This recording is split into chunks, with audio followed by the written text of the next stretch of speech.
futebol, existem aqueles jogos que você lembra para sempre, aqueles jogos notáveis, aqueles jogos que marcaram a vida do seu torcedor. Uns mais importantes que os outros, final de Copa do Mundo, eliminação de time rival, mas existia um jogo que custou a vida dos jogadores.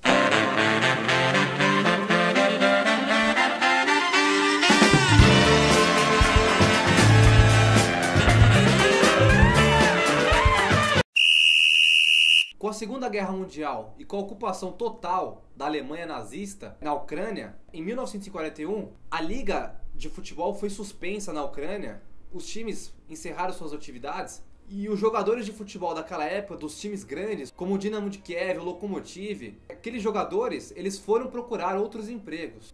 Com isso, a maioria dos jogadores do Dinamo de Kiev, eles conseguiram arrumar um emprego em uma padaria do governo a troco de comida, a troco do sustento deles. O dono dessa padaria, no caso um alemão, ele incentivou a esses ex-jogadores a voltarem a atuar, a voltarem a treinar para manter a forma. E assim surge o FC Start, composto de ex-jogadores do Dinamo de Kiev, alguns jogadores do Lokomotiv, 3 policiais ucranianos e um engenheiro alemão. E logo no seu primeiro jogo, o FC Start, ele vence por 7-2 a equipe do Huck.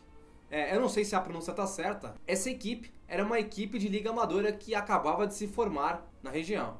Após esse jogo, eles começaram um ciclo de vitórias e o uniforme que eles usavam, que eles utilizavam, foi encontrado em um prédio abandonado. O uniforme era de cor vermelha, com placares inquestionáveis, goleadas de 11-0, 9-1. O FC Start, ele conquistava o respeito e ganhava dos times locais da Ucrânia e também ganhava dos times alemães. Com isso, a fama de invencível era inevitável. E como toda história tem um start, o destino dos ucranianos começou a ser traçado numa partida contra o Flakelf, time de oficiais da tropa alemã. E nesse jogo, os ucranianos do Start venceram o time da tropa alemã por 5-1. Obviamente que esse resultado abalou o orgulho dos nazistas, que pediram uma revanche para 3 dias após esse jogo. Os nazistas queriam que esse jogo fosse um marco para provar a superioridade dos alemães. Fizeram panfletos, divulgaram o jogo e o palco desse jogo foi o estádio Zenit. E nesses panfletos divulgados, tinha os dizeres que o time alemão era muito forte, que ia acabar com a raça dos ucranianos. Antes do começo da partida, os alemães cuidaram de tudo. Fizeram com que o juiz, o árbitro do jogo, fosse um oficial da SS, que no caso era a tropa de elite do Hitler. Além disso, esse oficial, que era o árbitro no caso, foi até o vestiário do Start e passou a mensagem que os jogadores jogassem conforme a regra, entenda como quiser, e que antes da partida fizesse a saudação nazista. A mensagem foi passada e os jogadores a ouviram, porém, ao entrar no gramado, o time alemão estava fazendo a saudação nazista e os ucranianos se recusaram. Eles não estavam dispostos a amolecer e por isso eles não fizeram a saudação nazista, se recusaram a fazer mesmo.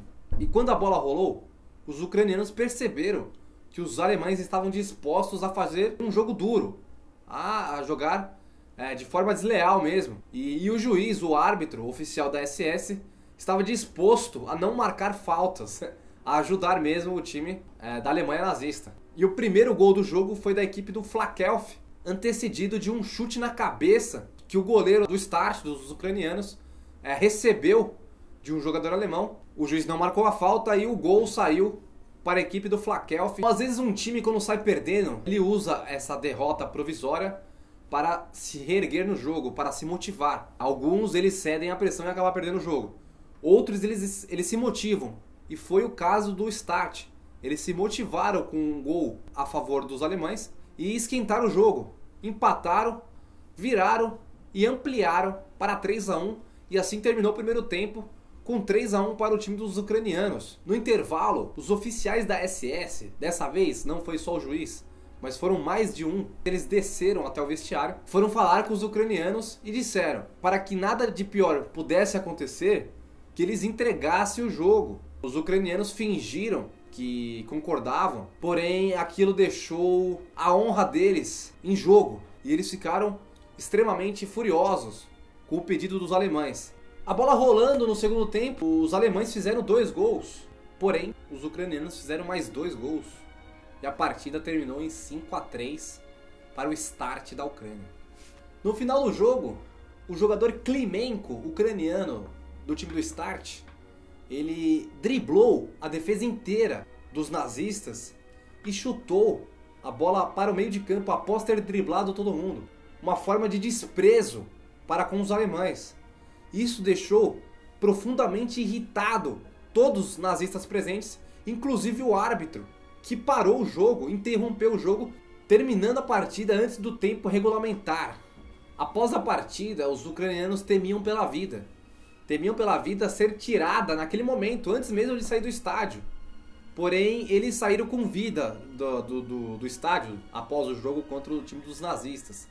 E ainda deu tempo de jogar mais um jogo, vencendo o Huck de novo pelo placar de 8-0. Mas o pesadelo tinha acabado de começar e os jogadores ucranianos do Start começaram a ser perseguidos pelos nazistas com a alegação de que os ucranianos estivessem ajudando os soviéticos. E com isso, 8 deles foram presos. Algumas semanas depois, Mykola Korotik, jogador do Start, foi morto sob tortura. Klimenko, o jogador que chutou a bola para o meio de campo, Kuzmenko e Trozevic foram mortos em um campo de concentração. Esse jogo do Start, ele é um jogo histórico. Ele entra para a história do futebol mundial, mas ele entra para a história do mundo também. Aquele 9 de agosto de 1942 ficou marcado na história de homens que morreram pelo futebol para que o futebol pudesse resistir com honra.